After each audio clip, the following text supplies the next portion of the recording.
Hey, to AI or not to AI? That just seems to be the question these days. Everywhere you look, AI, AI, AIO. Hey, coming up today in the show, true story, I got a guest, Monroe Melvin, the AI expert. We're talking AI.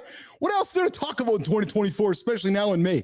It's AI everywhere. Coming up on the show.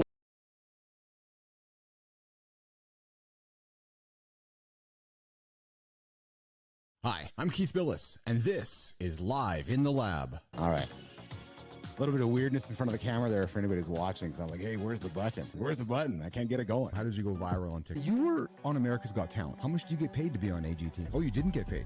Keith and Steve here in Live in the Lab. You're a great interviewer. I love it. 48 miles, 48 hours. And not just once. You ain't seen nothing yet. I hit 50 last time, and I'm like, yeah, things are a little different than they were 10 years ago. So trust me, things are to keep. You have no time for the BS that much of society seems to put on the table. Why is that? What you're talking about is real right now. There's just no bullshit here, but it's just real. We brought you in with some Marley. I said, Joseph, let's talk music for a second. You said, Keith, oldies, 60s, 70s, and 80s. I've never talked to a sir before. Why are you a sir? In many ways, we're the same story. I came from nothing. You came from nothing. I think the old saying goes that if you want a trophy, you climb Everest. If you want respect, you climb K2. I've built an AI myself, and it's pretty fascinating when you can have a conversation with yourself with your own knowledge. Have you done that before? Why are we rushing to make these tools if they're all they're going to do is hurt humanity? Does the world need an Oppenheimer moment with AI? What a fun show.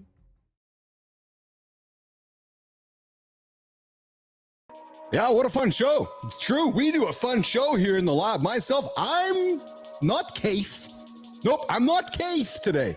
Keith came out this morning. Who's Keith? Keith's the AI version of me. True story. Yeah. 6:30 every single day. Keith, Kaith, shows up to deliver some morning news to you. Yeah, content from the lab delivered by Keith. That is me. Today in the lab, Monroe Melvin, AI expert, joining me for conversation. We are going to chat AI, EIO. Yeah, that just seems what everybody's talking about today. Looking forward to that chat with Monroe. Monroe, from sales to founder and everything needed in between, he is the guy that's going to help you solve your problems. So he's collaborated with executives from all over the world. He's crafting solutions, and he takes these two little letters from the alphabet. No, not X, Y, or Z, or is it Z? I don't know. He takes those two little letters, AI, brings them to your business, helps you improve. Very true. So coming up in a couple of moments, going to have a short monologue today, Monroe Melvin. I do want to talk about one thing today before I flip it to Monroe, and I'm going to do that by flipping the script over here. Okay, coming up in a number of days, nation. I'm dating this right now. I'm coming up in a number of days is June. Yep, it's June. So you're thinking, yeah, it's June, Keith. It's June 1st around the corner. What does that mean? You're 6 months past your January resolutions. Monroe, have you hit your January resolutions yet? It's okay if you haven't. Full grace. I won't put you on the spot when you come in the lab. But to those that are listening, if you have not hit your January resolutions, come tomorrow, Thursday, Friday. Come join me and my friend Christopher Martin, aka C Marty Fit.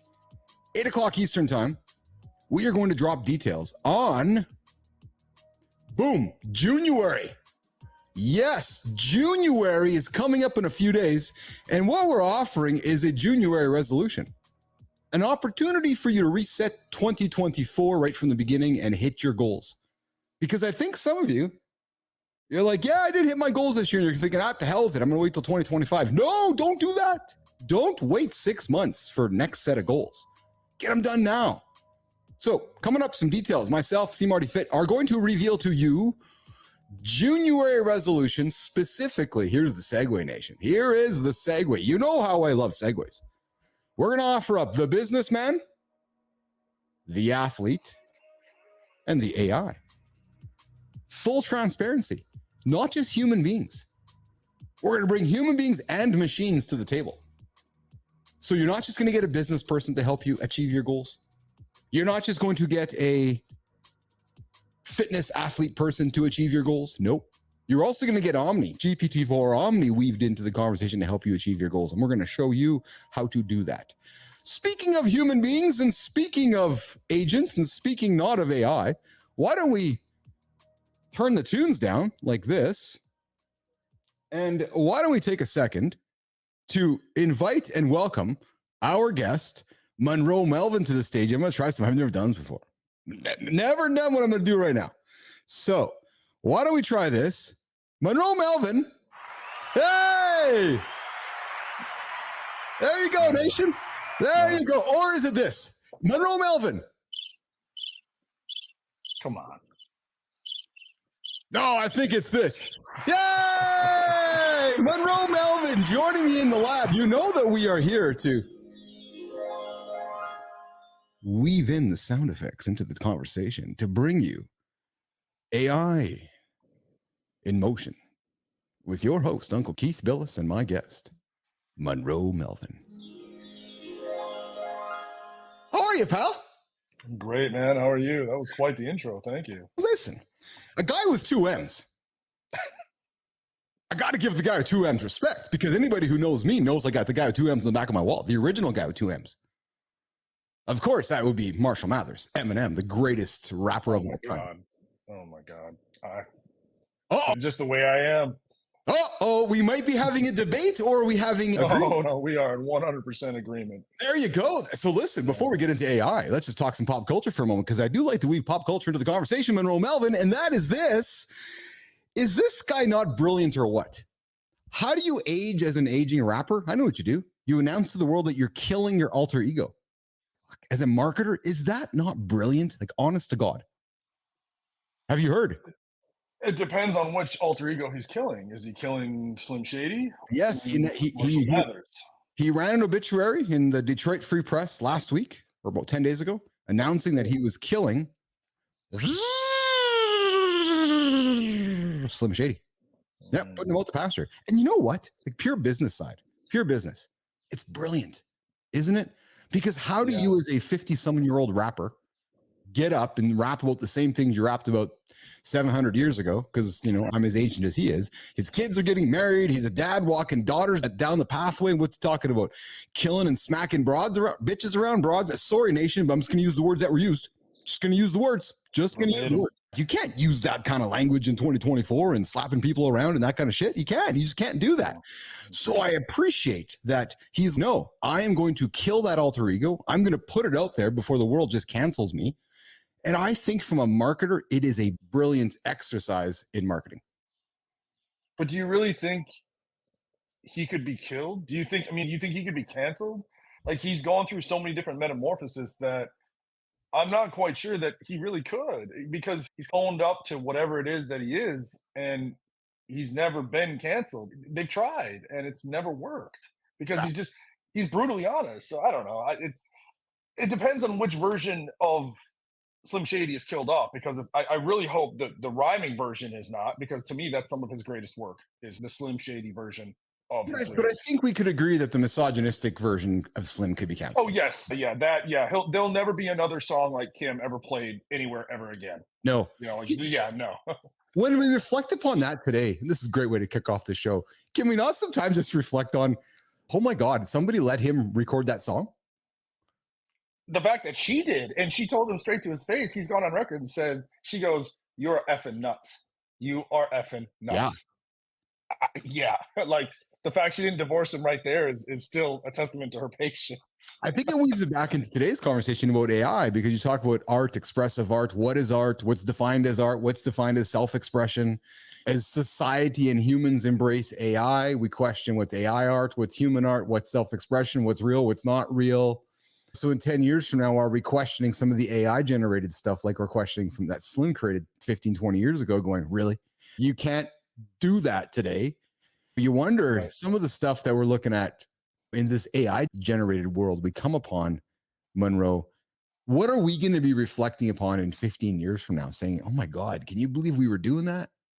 It's funny you say that, because some of the images that I create in Dolly and other Midjourney and others, if you look at the laws and you look at the current creativity rights, trademarks and such. I had this debate with a former partner of mine. When you create an image, when you create something in Dolly or in one of those Midjourneys and you have like quote unquote paid account, you own the rights to it, because it is supposed to be a one of one unique. I spent hours researching this to make sure, okay, so wait, when I go and I create that, I own that. That's my work. That's my copyrighted, trademark, everything. And according to the current laws on the books, that's true. Now, the argument could be, wait, the AI created it.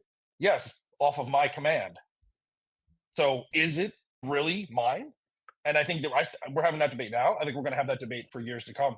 So I think that's just one of many we'll have in 10, 15 years. Yeah, and the definition of mine, what does that mean? That I have the right, and great question. I have the right to market it, to trademark it, to own it, to all those things, just as if I had drawn it out by hand, as if I was a modern day Picasso. Mm-hmm. So What I find interesting though is that the moment that you give that image back to the machine to relearn, it becomes different. And what I find fascinating, Monroe, is in a world of very much unlimited content creation, does it even matter? Does the value of your creation even matter when I can change one minor variable, make it mine?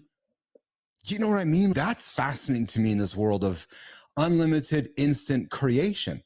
I move a period from here, a period from there. I move a couple paragraphs around. It's now mine. but the Right. value is always subjective, is it not? Is someone going to buy your version of my original, or is my original so close to someone else's original? And that's where this gets so messy, because you just don't know. Yeah. And I think it needs to be cleaned up quite a bit, because personally, I don't know if I trademark the stuff that I create with AI. I definitely trademark, and I put my stamp on it or whatever. But at the end of the day, is it truly mine? And is this where we weave in a fellow like John Kraske back into the conversation and say, hey, John, put your Web3 hat back on and authenticate what Monroe made. So Monroe made a digital asset. Can you authenticate that on blockchain for us so I know that Monroe owns it? Right. And you start to wonder, and it's hard not to see, frankly, in my eyes. I'm sure yours as well. You sound like you're probably as nerdy as I am. When you look to the future, you start looking Maybe at more, Keith. you start looking at how you're monetizing, keeping track of ownership of digital assets. All the tools are there. It's just somebody has to put them all together and pull it together and say, okay, this is going to be the way that we're tracking this content. Really? I think the UK is ahead of the United States in No that, question. No question. because of, as far as the regulations, and Yes. they've already got something on the books, and our government's still kicking the can down the road, or just walking in a big friggin' circle. And so I think that's all going to be ironed out as we go. I don't know if you can put something out right now, some type of law that protects it, or that makes, let's say, a Web3 guy like John an authority. Who is the authority? And it's just one of those things where, who decides this stuff? And that's And it's interesting, Monroe, because for the last few years, we've been talking Web3 blockchain, blockchain, Web3 blockchain. Yep. When in many ways, that technology was ahead of the conversation. We needed this problem of unlimited digital assets to come in front of us first. And then we needed human beings to go, okay, wait a minute, who's owning these digital assets? Oh, John is, Keith is, Monroe is. And then we need somebody to say, okay, how am I going to track the fact that John owns this, or Keith made this, or Monroe made this? Right. And that's why I laughed over the last 18 months, Monroe, when people were laughing at Zuck when his public comments, Mark Zuckerberg, of course, went from metaverse, to, when in reality, regardless of what you want to call it, and I know the metaverse spin was all about communications and changing a narrative. I get all of that. I understand all of that. But the reality is, to create the metaverse, you need AI, because humans can't create content as quickly as AI will create for us. So if you're going to build virtual worlds for Keith and Monroe to go hang out in, I'm going to go have an AI build it for me so Keith and Monroe, the humans, can go hang out inside of it. You follow me? Absolutely. But then you also have to look at, okay, so who's creating the AI? Who owns that visual or virtual reality? Is it patented? Is it trademarked? Is it a software created by another human? It's just like, where does it end? They're really, the possibilities are limitless in a lot of different ways, for better or for worse. How long have you been playing with these tools? Were you playing that? I'm going to try to restart my conversation with my words and my lips and my mouth. I'm going to start it again. Bang. So how long have you been playing with AI tools? Have you been around since or prior to when Altman and the gang announced ChatGPT in November of 23 or 22, I guess it was? Is this a relatively new thing for you? Talk to me about your experience with AI, Monroe. So I'll take it a slight step further. Probably back in 2000, 2001, I started hearing about AI, and like around the time of the Steven Spielberg movie that came out and all that. And it intrigued me right away. Then it took me down the path of, I started I built my own computer. My first computer I built from scratch. And obviously I bought the software that made everything run together. But I was always wondering when the next thing was going to be in our hands instead of in the movies, like a special effects type of thing. And I started doing some consulting in AI long before generative AI and long before ChatGPT back in probably 2014, 2015, really sparingly and really trying to teach people just, hey, like this is not something that we can really grasp yet, but it's been around since the Mm-hmm. 60s, the 50s. The first true AI innovation was like in either 1955 or 1965. That's when they first started using the term artificial intelligence. Mm-hmm. So it's not something that just came up. It's now at our fingertips as if it's here, as if this is brand new, but that doesn't mean it hasn't been around. So I've been studying it and dabbling in it, so to speak, 20 years, hardcore more oftentimes than not, 10 years. And even going back to the pandemic, I got a couple certificates before I even started really pushing my education in AI with Berkeley and Stanford and stuff like that, some of their courses and all the online onslaught of courses. Good Lord. So no, I've been doing this and studying it and really been into it, just nerding out in it as you spoke earlier for years. Yeah. Take me through your head. It was November of 22. This little company called OpenAI in San Francisco just quietly released ChatGPT. Where were you the moment that was released? What did you think when you first logged in? And then take me through that weekend of first experiencing it. I was actually at the doctor's office for a medical kind of like emergency. And I remember sitting there thinking, reading across my phone and looking at it. And I remember thinking, God, if I had this right now, I wouldn't need this guy. That's what I was truly thinking. I was like, I bet I could get my answers from something like this instead. And so that's what I was thinking. And I didn't really truly get into Chat GPT until probably a month or two later. And it was cool. It was interesting. I liked it, but I didn't like the part about the data sharing. I didn't like that. There's some things that I still feel should be private. Okay, like as much as we can. And so I didn't really dive truly deep into all of its features and all of its real power until I bought Chat GPT Plus, because that was when it really started. Okay, we don't share your data, we don't do this. Like the paid version is almost always better than the free one, and just in life in general. I had dabbled with it, I played with it, I had seen what people were doing, and I was like, okay, you see those words that thing's doing? No one talks like that. Why is that going on? Like, you clearly made this with Chat GPT. What are you doing? And I knew I'm not a late adopter. I'm always an early adopter. I had an opportunity to have a beta test with ChatGPT, and I actually turned it down simply because I didn't think it was ready. And I would have gone through it in probably a couple hours and be like, okay, I'm done. Just because I always thought that the best AI version is going to be the one that speaks back to you like you speak to it. And over the past 18 months, you start seeing more and more people, more and more experts like Connor Grennan from NYU Stern. And he says, a lot of people, the future of AI is going to belong to English majors because it's going to be conversive. It is not a robot, and that's what they're trying to get away from. I think that's a very interesting point, but I'll stop there. It's interesting to hear you say that because so I'm all in with AI. I'm building a media company that is AI first, human second. And that's not to say I don't love the humans. I'm just a realist. And Exactly. every decision about the business. So if we think about it, all the businesses today in the world, because they have to, like, okay, I'm a business of the last how many years I now are forced to embrace these AI tools. You got to look at it a little differently.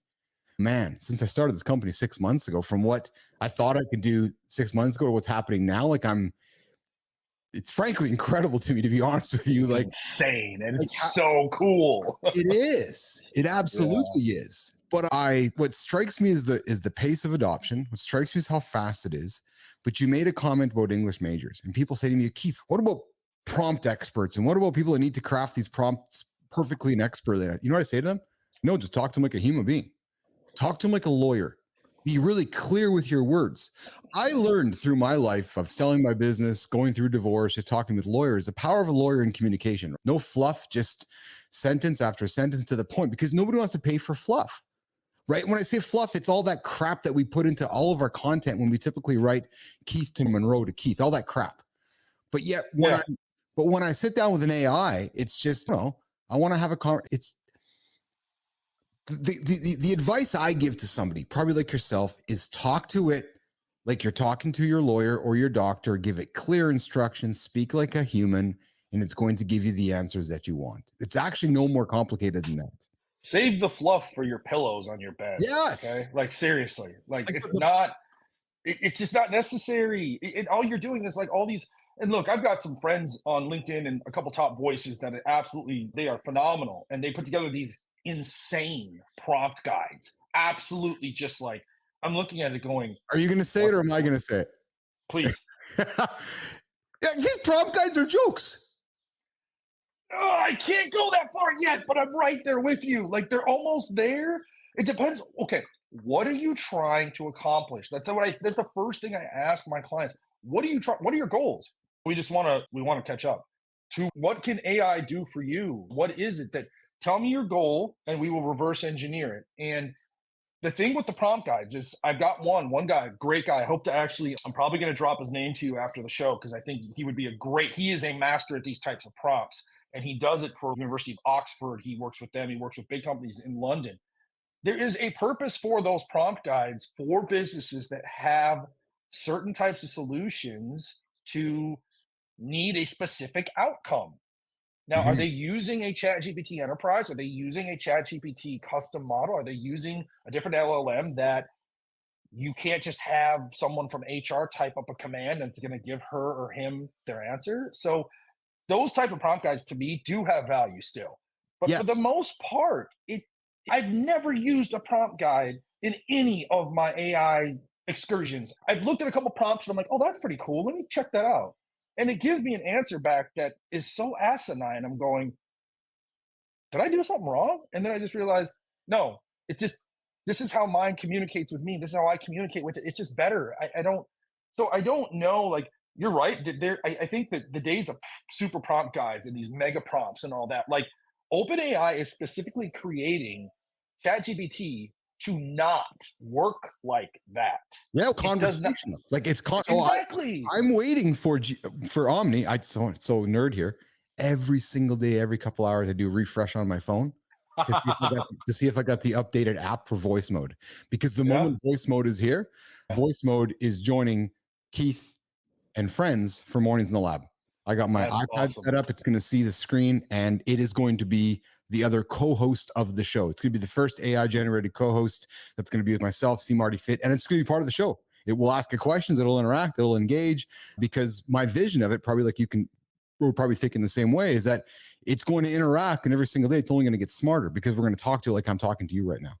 It is going to be now. This part I do have some concern with, just depending on how the privacy is. Again, privacy, because look, all of us should have the right to share what we want to share when it comes to within laws and things like that, right? So I was reading and watching some of the stuff with Google's announcement and how one of the foremost experts that went to the show or the announcement at Google at headquarters a couple of weeks ago basically said, it's going to be like a companion. It's going to be like with you at all places. You put it on your computer, it's going to do all that. And it's funny because I purchased a beta product about a month and a half ago that is going to sit and live on my computer and do my AI for me. And exactly like what OpenAI is announcing they're going to do. And I think if there are still some controls to it that we have access and power over, like it is going to be a companion, but it's still not going to be like someone who truly knows me until it gets more down the road. So this is intriguing to me. I was recently talking to a fellow that I'm working with. I'm just going to call him out. He's awesome. Edward Brower with Shaken Edward. Okay. He's the founder of podcastai.com. So not podcast.ai, podcastai.com. I call it out specifically because there's different places, go to different spaces, go to different places. Podcastai.com, they're completely disrupting the podcast space. I can finish this show within less than 5 minutes. This is fascinating to me. Transcripts, chapters, transcribing, voice, publishing, viral moments. The entire thing is done. so I can go on to doing another task. So that's fascinating to me. But what Edward and I were talking about, and I agree with Edward here, is the power that Apple has in this space that we haven't even recognized or thought about yet. You think about Apple ID, Apple accounts, and their pivot over the last few years from saying they're a privacy first company, except in other words, they were just hiding the fact they were a crappy cloud company, but we are a privacy first company. They know more about us than, so I think for the average human, my mom, your mom, my dad, my cousins that aren't living in the world you and I are living in, where we nerd out about this stuff every single day, the moment Apple introduces it later this year with iOS 18 and then later this year with the new handsets, I think that's when this technology begins to become even more normalized. And the idea that you talk about of a companion, Siri gets smarter, the device gets smarter. I think we're seeing the beginning of that starting to happen. And I think, Monroe, the company that's best positioned to do that, like it or not, is Apple. Oh, they absolutely are. They have the deepest pockets. They have the deepest they absolutely are. I'm sure you probably saw a couple of weeks ago, they are on the verge of, the ink hasn't even dried in on the contract with OpenAI to be Yes. embedded into Siri. And Yes. but let me throw this back at you a little bit here. They got caught flat-footed. They talk about how they spent 8 years developing Vision Pro. Vision Pro was a flop in a lot of ways, and they've already pulled back on the new version of it next year because this, I feel, and I used to work for Apple, full disclosure, Yeah. and I still have friends that work for them, and I feel to this day that they got caught flat-footed a little bit. They were not expecting the revolution of AI to happen like it did, because why else would you stop your advancement of the car? Why else would you stop your advancement of Vision Pro that you openly said in your news release that you worked 8 years behind the scenes to build? So they are absolutely, I think, they're the best positioned for Yeah. having that companion, that assistant, the multimodal agentive AI type of model embedded into the phone. Like that is them. And it's funny you're mentioning this too, because this morning on Wall Street is looking more for AI use cases. They're looking for those companies that are creating the AI use cases that they can latch onto for their investors. And there was a guy from Mizuho, James Lee, that came on this morning and talked about how we feel it's going to come in 3 stages. Here's what they need to do. And one of them, I even wrote it down. It was so good. He thinks that the truth is going to be when an LLM sits natively on your mobile phone, because it gets rid of latency issues and it also protects privacy. And when that happens, so now when you have Mixtral or one of the other big guns on your phone natively, oh God, oh my God. And I don't I'm think we're very drooling far. now. And I don't think we're very far off from that, frankly. We're not. I'd say less than 12 months. Yeah, agreed, 100%. I think we both read enough and see enough of the speculation that iPhone 16 coming out later this year is going to have LLM pre-installed, and Apple's doing their job of, Hope you so. know, and I think you can predict the keynote on stage where they've segregated the data onto an enclave, onto the chip, Yeah. right? Yeah. So your One private, more thing. your private stuff, Monroe, is going to stay on the chip, but we've partnered with OpenAI for the other questions that don't rely on your personal data, so you can get the answers you need. So what do you say to pundits? That's a word I haven't used in a long time in the lab, the pundit. What do you say to pundits out there that say AI is taking all of the human jobs? Okay, you really want me to say it? I didn't. No. Okay, coming up on the show tomorrow, Monroe Melvin is answering the questions. We're going to our next guest. Okay. Hey, you never know. Some people love the political answer. Some people love to be direct. I love Try to truth walk. and directness. I try to walk the line, but I think in this case, I'm going to say straight to them: get over yourself. Yeah. You're full of BS, Yes. and AI is not going to take your job. A person trained in AI and knows AI is going to take your job. There is quite the difference. And I'll give a shout out to Ali K. Miller, who is one of the top AI experts on the freaking planet. Very close friend of a close friend of mine that we did not know, which I find very ironic. But nonetheless, I can't take this, but I've always felt this way. But she was really the one to push this out in the mainstream. And she always advocates for becoming an AI enhanced human. That's the whole idea here in the lab. Yeah. That's the whole point, because guess what? AI cannot be enhanced without a human. And Yeah, human can be enhanced without AI, but why would you want to without AI? That you just can't not want that. And here's another thing. You brought up Apple. Siri, Maps, they've been around almost 10 years or more, yes? Mm-hmm. One is artificial intelligence, one is machine learning. Input, output, Siri is artificial intelligence. We've been using it without knowing it. Alexa, Amazon, it's a form of artificial intelligence. Yes. Very Rudimentary. generic. Yeah, exactly. Very, very basic. But the fact that people are still running around or acting like they're scared of AI, and it's funny too, you said earlier there's a huge adoption. What if I told you that 100,000 employees were surveyed across 23 countries by Salesforce? How many at different companies? How many of those employees do you think, give me a percentage, are using AI or know how to use AI tools to help them at their job? How many do you Well, think? It's yeah. You know where I'm going with this, Keith. Well, I do because I think there's the truth tellers and there's those that are like, I'm not telling nobody how I'm using these tools. No, I know that my company says I'm not supposed to use Chat GPT at work, but my boss ain't looking. I'm using it right now. But here's the thing, it's not that. You have to tell me how you're using it. Are you using an AI tool? 10% of over 100,000 surveyed have said they are using a tool, some type of tool that their company provides. Yeah. 10%. Well, then you've got 40% of executives that make the AI decisions at their company, investing millions upon millions of dollars. They've said, we are investing in AI. We are not going to pay to train our employees on our AI product. They have to do that on their own. That is a chasm that is only widening. And so I think that's where a lot of this narrative of AI could take my job, AI could do this, AI could do that. Yeah, because you haven't picked up the computer or picked up the phone or picked up something to teach yourself. This is not that difficult. Is this different, Monroe, from 25 years ago when we were all introduced to Google search and having to and learning how to search and learning how to, so I don't got to go to the encyclopedia now, I can Google it. So because I think it is different. I think moving from the era from the encyclopedia to the Google was okay. It was revolutionary in my generation because that's my generation right there. Going, okay, now there's the Google, and I stepped up and I embraced it, became an expert in computers, and off went my career.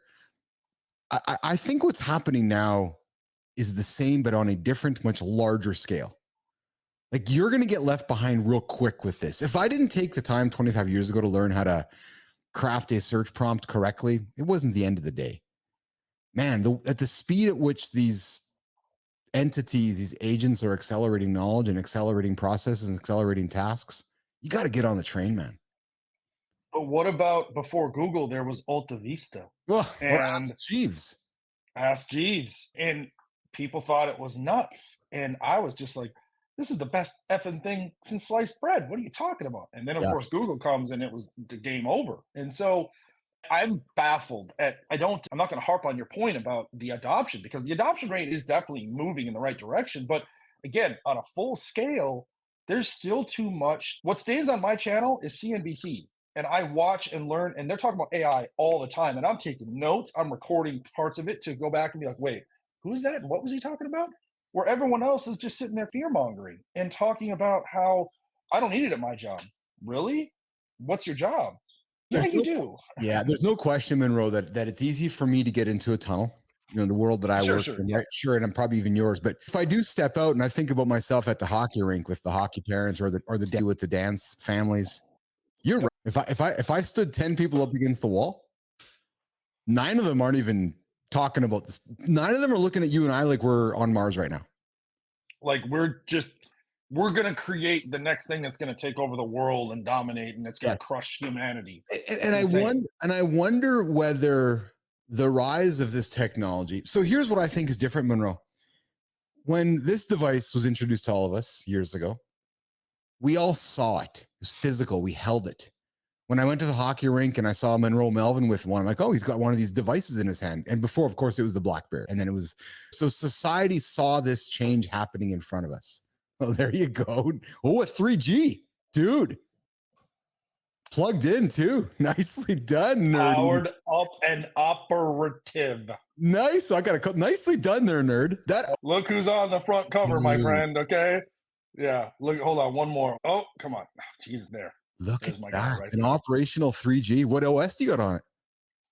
I took a picture of it yesterday because when I powered it back on, it said, "You're using the world's most powerful iOS." It was like iOS 5 or something. That I'm is like, oh my God. awesome. That is Yeah. awesome.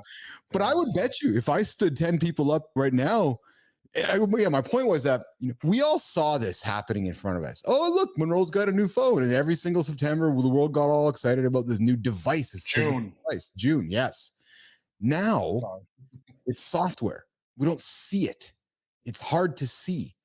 Right. So you wonder, part of me wonders whether it's a moment when, and I've said this before in the show to a number of people, and here's where I nerd out. Is Joniyeff going to be the one guy on the planet to make two devices that change the world? He makes the iPhone, then he makes the new AI device with Sam Altman. Right. So talk about that human being, right? Does Henry Ford get a chance to be Henry Ford twice? Because again, people aren't giving credit to Joniyeff with creating the iPhone. Yeah, I know Jobs got his fingerprints on it, but dude, there's one guy left on the planet that's still alive that had a hand in making this thing, and he's about to do it again with the next device. That's fascinating to me. That's absolutely amazing. And it's a great reference point because he was the two hands that shook together to create the device was Steve and him. Mm-hmm. And it was a handshake that still goes on to this day where it's a handshake. Yes. It's now a digital handshake. And it's just so, it's fascinating that it's people, and I'm sure I'm guilty of this in some type of way, some type of bias that maybe I don't know, I'm sure, but I'm always self-evaluating. What we can see and what we can touch and what we can feel is sometimes all we think is real. And that's just not the case because I cannot touch that software, but I can command it. I cannot, you know what I'm saying? So it's a very different type of, I don't, maybe it's not, but it feels to me like it's a very different type of mindset to be able to, compartmentalize that type of thing. Like in some ways you could make the argument that it's like spirituality because you can't touch and see and feel, but you tell yourself, I feel it. What's the difference in that context? Not, this is not a religious thing, not at all. Yeah, It's no, just I know exactly what you mean, though. Yes. yeah, but few people do, and that's why they're like, "What do you mean?" I'm like, "Okay, you're driving the car, but most of the stuff that operates the car now, you can't touch, you can't feel, you can't see. It's behind the scenes. It's been like this for years. It's just now all coming out of the woodwork." How do you think? What does humanity look like? So let me back it up. What does society look like in 5 years from now, Monroe, with AI weaving itself into the fabric of society? That depends on us.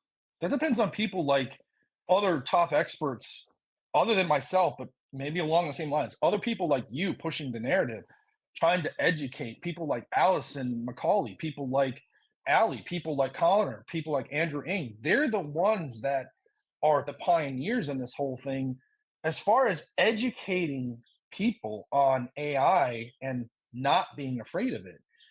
So it's hard to say what the next 5 years is going to be because this isn't like your traditional 5 year plan. You're right out No. because everyone's is going to be different. Do you have kids? Do you not? Do you have computers? Do you not? So it depends on. I think schools are still like colleges are still very afraid of it, depending on the schools, depending on their, depending on. Let's go there for that's a joke to me. Let's go. That's a joke to me, right? So let's go drop $100,000 at Harvard and have some professor teach me a bunch of things that he recorded on video from years ago. Really? So who's gonna? I'm just waiting to have the conversation. I'm trying to find somebody to have the conversation with, actually. And I would love to invite anybody listening right now who knows somebody within high level education in the United States. I want to have the conversation in the lab. What the hell is the point of high valued education from Ivy League schools when you have professors creating content, video content, encouraging Monroe to watch it? It was made 2 years ago, 3 years ago, 4 years ago. Like when I got knowledge in my pocket, knowledge on my screen, like when is somebody going to ask that question out loud? What am I paying for of the brand and value of Harvard? The brand and value of Harvard years ago was the knowledge inside of it. All that knowledge is here now. So what the hell am I paying for over there? But it's funny because ask and you may receive. I have 3 people I can email and call after this that work at Stanford, NYU, USC, that are all in this realm. One of them is the head of AI business at one of the schools. The point is, though, okay, what's the point of all that. Let me turn this back on you just for a second. So Sure. you're familiar with all of the online courses. Learn AI for Everyone, one of the best courses out there, free, Andrew Ng. Okay. So let me ask you this.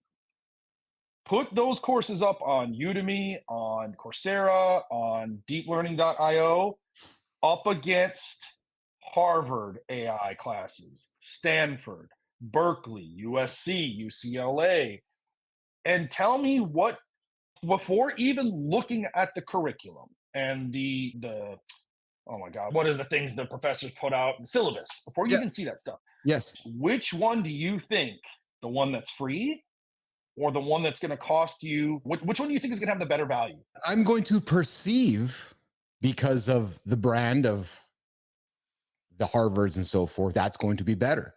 But I don't necessarily believe that is the case in May 28th of 2024.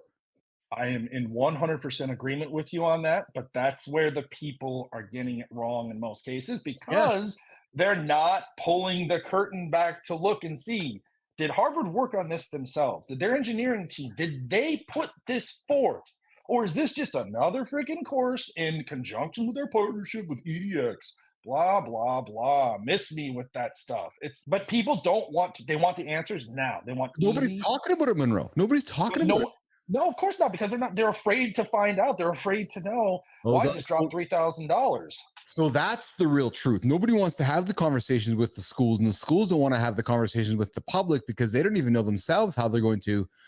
Some of them don't. Some of them don't, but some of them do. Stanford, oh my God, Stanford has a class with AI. It's a week long. It's 15 grand. It is on the campus with the professors, with other students of leadership in top positions around the world.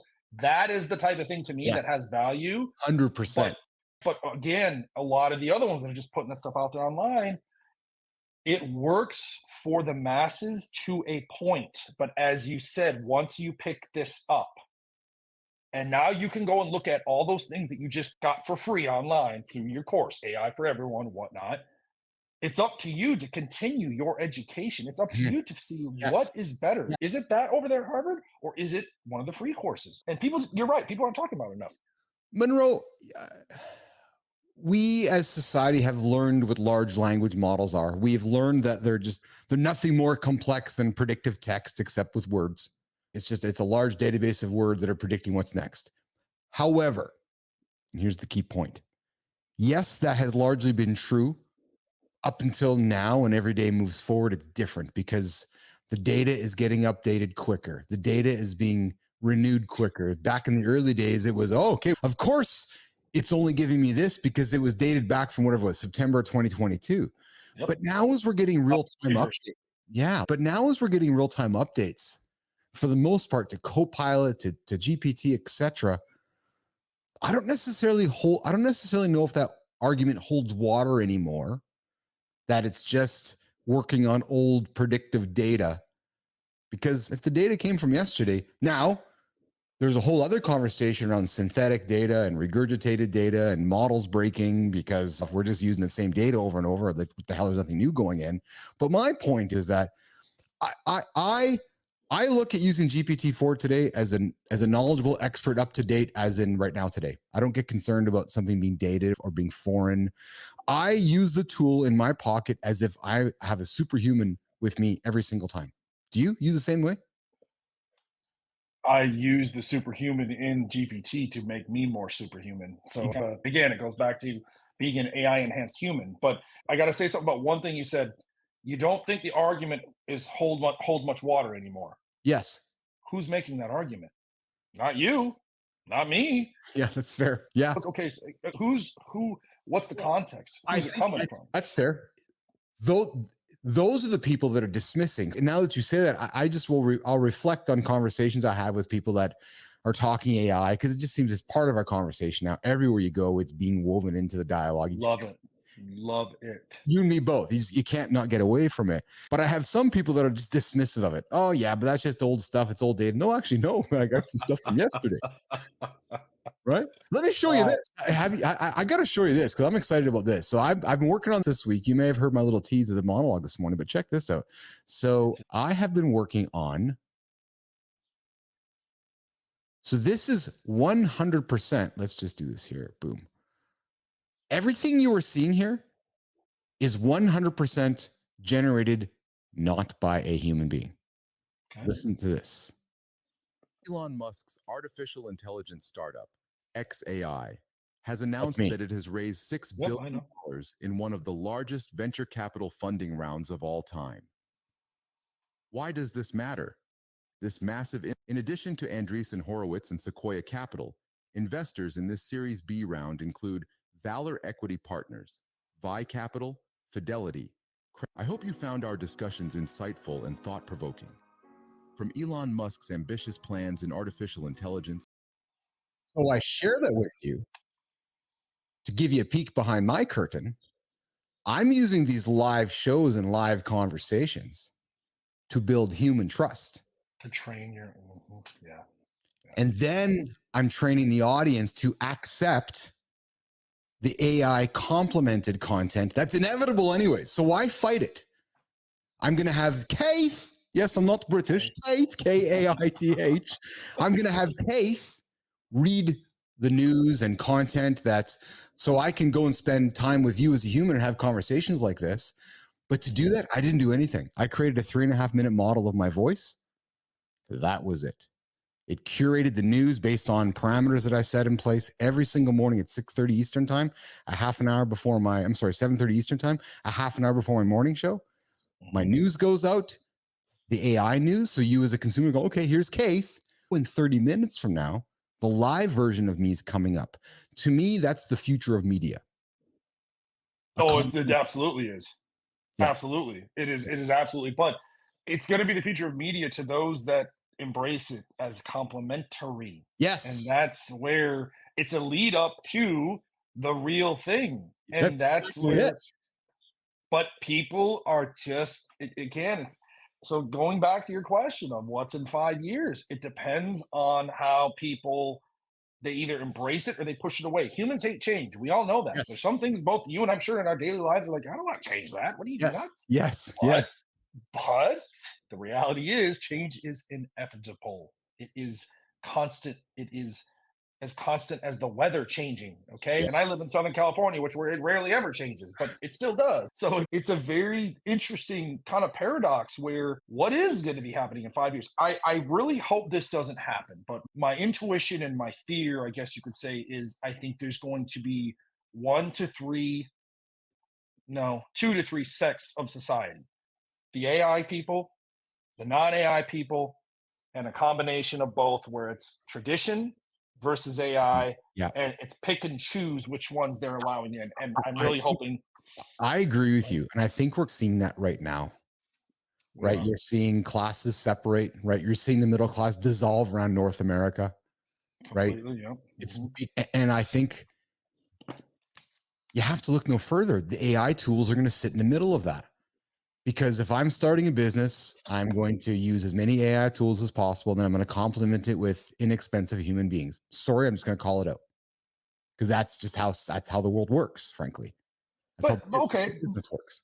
But you're going to do that because you're doing that because you are going to be a 1 to 2 to 3 person show. Like, meaning that's your business model. You're not going to have a big staff, correct? That's the point. You don't need to in your business model, but there are certain business models that cannot do. They cannot. You're right. Like you're absolutely correct. There's no question about that. Yes. And that's okay. That's totally okay. But that's where it's like, there's nothing wrong with being an AI enhanced human or an AI enhanced business. It's just that people need to understand that it's not going to be what it was before November of 2022. Yes. Those days are over. And we go back to what we somewhat started with here.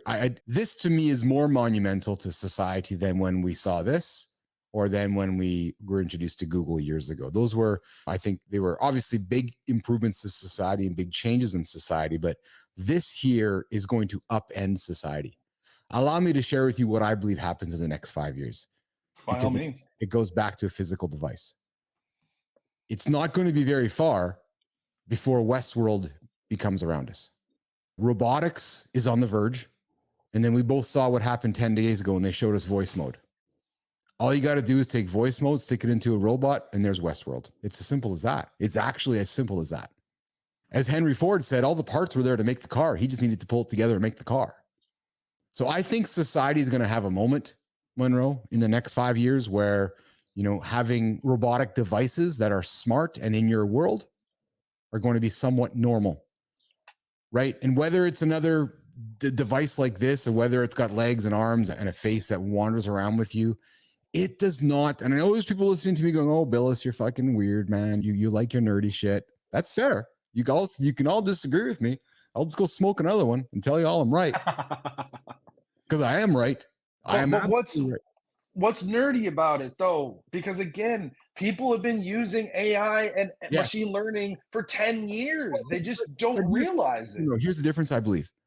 People are going to be uncomfortable when you're sitting in Starbucks with me having a coffee and a robot walks in with somebody. They're like, "Oh, okay, that's weird." I was talking to a buddy, a friend. Like, where do I get one? You and me both. Right. I had a call with a friend of the lab last week, and we were talking about this, and he's like, off the air, he's, "I'm going to get my fucking gun and I'm going to go shoot that robot." And there's an attitude of, I don't want to have anything to do with those robots. Okay. I'm going to take a line from a great movie from Johnny Depp's days. Allow me a machete to this intellectual thicket. When you go into a factory and you see your car being built, those are robots. Those are AI controlled, software controlled robots that humans are overseeing at what? The computer, checking the program, checking the diagnostics, checking all that. What is the difference? It's just now walking on the streets with you, like the robotic dogs and all that. I don't, again, maybe we think too differently, but I don't see that as being much different than what's in factories and what's creating our everyday live things we're using. Well, I think it's similar, Monroe, to people who still want to argue about how phones have wrecked society and how we need to be spending time. It's just learning to accept it. It's learning to accept that society is continuing to move forward. I don't believe society is linear. I believe society is cyclical. I think all you have to do is look to the future to see the past. Like, we're humans, right? So I'm sorry, all you have to look to the past to the future is what I meant to say there. Right. So okay, I like it. Yeah. As I'm building this media business, it's funny, man, because people are like, "Are you building a media business?" I'm like, yeah, but the media industry is out of whack. I'm like, no, actually, no. The cost structure underneath the media business is under whack. Let's just talk about something. Okay, so I have a morning show. All right, so there's lots of morning shows going on around North America that happen in big studios in New York City, big studios in Toronto or Ottawa or Los Angeles. They got the studio, they got the rent, they got the transmitter, they got the carriage fees, they got all these high expenses. Dude, I'm sitting here streaming out to human beings, I know, like we're doing right now, without the cost. It's the same content. So don't tell me, anybody, that there's nobody wants to have this. What is Bloomberg Television? It is a business guy talking to a talking head, but the problem is the cost structure to create that content is what's out of whack. It's just no longer like that anymore. You don't need all that stuff. No. It's not. Again, but it goes back to evolution, adapt or perish. That is evolution. And so the changes that are coming are too fast for some, too slow for others, like probably you and me. And I don't know the media business. This is the future, and the future is now. Without that's it, right? I'll give anybody a tip, and I think Manon will agree with this. Anybody that's watching digital media that sees their favorite channels with a plus next to it, so all of a sudden you have something plus. The plus is the new business unit that's digital only. It's a digital P&L, so that they can separate the plus channel from everything else, because the plus channel's got two items on the P&L. And that team running the plus channel is going, yeah, we're just letting your traditional linear channel run out, because we can't just move that big ship like this. So instead, we're going to slowly just let it peter out. And then we're going to add a plus channel, CNN Plus, just call it. And it's just going to be run by the digital team, and it's going to have its own P&L, because we know there's only two people to run it. So you can see the strategy right in front of our eyes if you pay attention to it like I do, because I'm a nerd, but that's just where it goes. But it's not even nerdy. Let me throw another thing there. So the plus is also psychology. 100%. Because it's playing on the plus. Why do I just want the regular? What's the plus? Yes. The fear of missing out, the natural human instinct to be like, wait, no, I want that. Why do you want it? I don't know, but I want the plus. I don't want to be just regular. Yes. And so they know what they're doing with this. Yes. The ones that put it out there correctly. So, yes. Yeah. Dude, we have been here for an hour, and I felt like we just sat down like a minute ago. I know, it's great. It's going real well. Will you come back again? We do this regularly with me? Will you nerd out often? Absolutely. Oh, I nerd out every day, Keith. I know that when we connected, shit, let's go back to. I haven't even talked about who you are. I'm like, what the hell does this guy do for a living? So let's set up so I can record this and put it to the beginning of the conversation. Who's Monroe Melvin? You're living in California. We got introduced through John Kraske. I think you're an Ottawa guy, though, aren't you? A what? Aren't you an Ottawa guy, or are you a California guy? Ottawa, no. Okay. This is why he did this. And okay, so I was born and raised in Minnesota, don't you know? Yeah, I knew there was some, because that's just up the road from me. I'm in Manitoba, so I knew that there was something. Yeah, you're just down the road here from me. I'm not. I'm in southern Minnesota, and I haven't had that accent in 20 years. And when John talks to me, I'm like, you fuck. I don't sound like that. Like the whole family back home? Yeah, oh, you're right. Absolutely. Oh, my aunt called me the other day. Oh, yeah. I'm like, oh, my God. It's been years since I've heard that. So you're a Santa Barbara guy. You're a Santa Barbara AI expert. You run an AI business down there, Monroe. What else? What keeps you business? What pays the bills? Who kind of clients do you work with?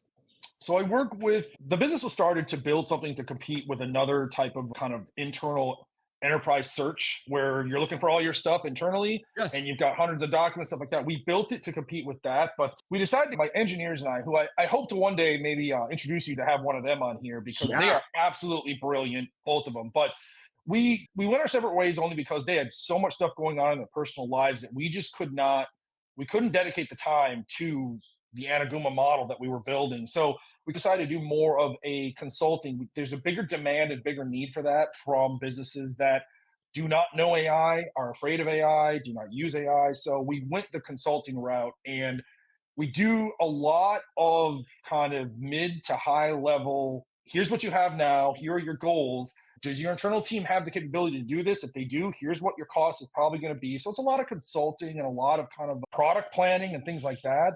But I think what's interesting about us is, if you came to me and said, if you were not the AI guy that you are clearly, if you said to me, you know what, Monroe, I need you to build me my own model, my own chatbot, my own internal thing for my business, AI, everything.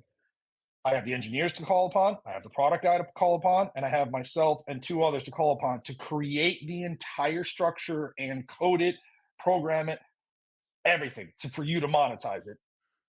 That's where we separate ourselves from the rest of the consultants, is that a lot of them will probably just refer you to someone else. Whereas we, obviously, you talk about software development, that's not cheap. And a lot of people don't realize that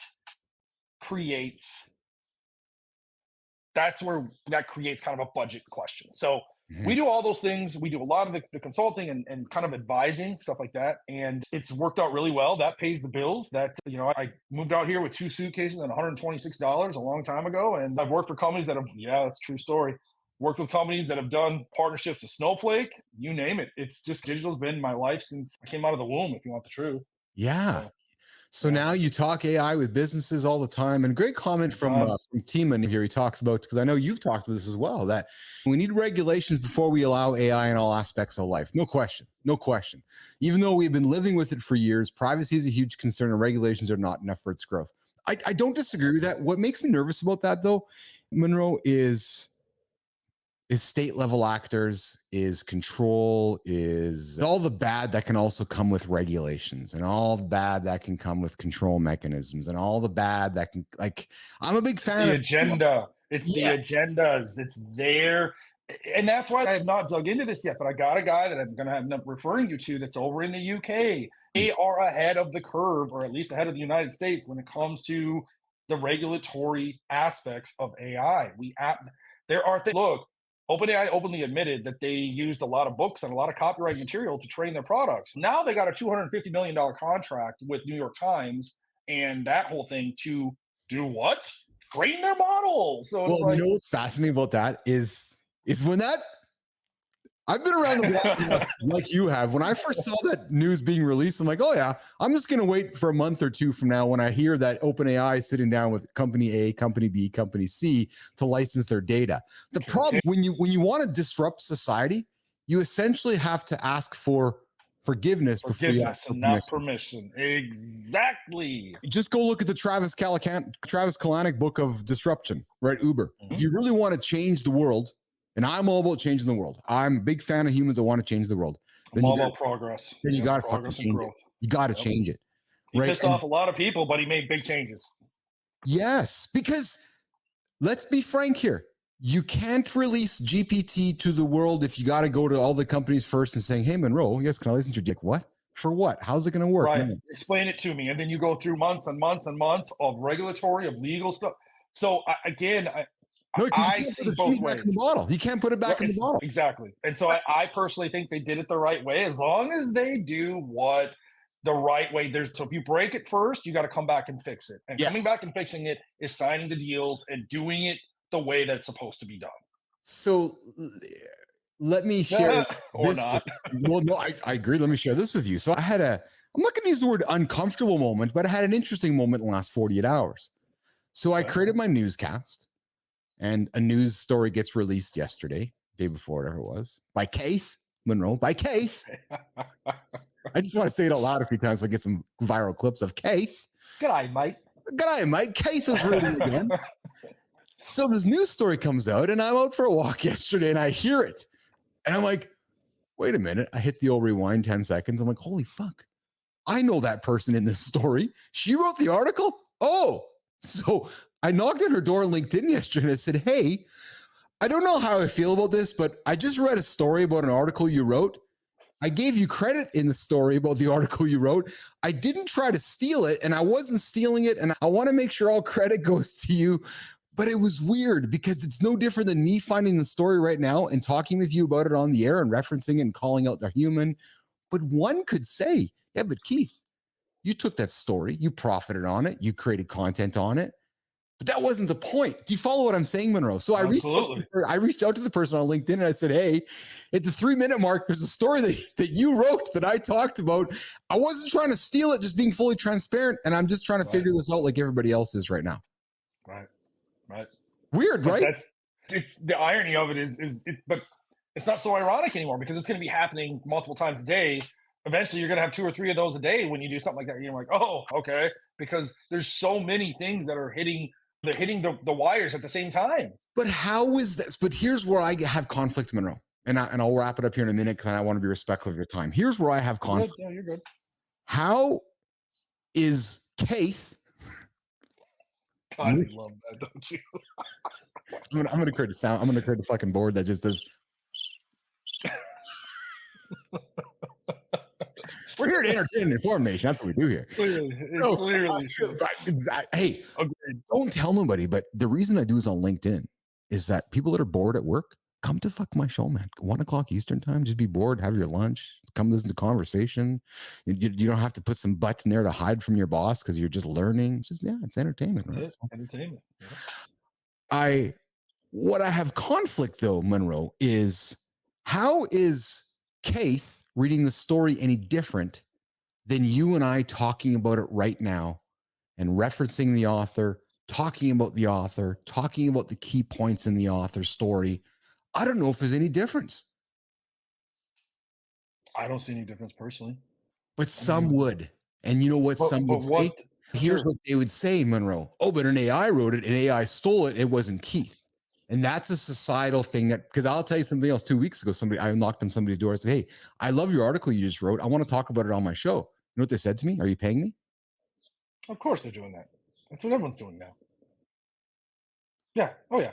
That's what everyone's doing. They're like, you're going to pay me to comment on your post. You're going to pay me for this. And that's just LinkedIn. That's just social media. Oh, wait, you want to talk about what I wrote? Yeah. You got to give me credit for it. And then you got to pay me for it. It's out of control in my opinion. So it's a little ridiculous, but that's a completely different conversation. Maybe I missed that memo because I didn't pay the person. I just changed the person I talked about who wrote a different story. Too. There's another way to do it. But I don't think I'm doing because let's go right to how we started the show with Eminem, with Marshall Mathers, Monroe Melvin, Eminem. I listened to an Eminem song and I talk about it with you. I'm not paying M because I'm talking about a song.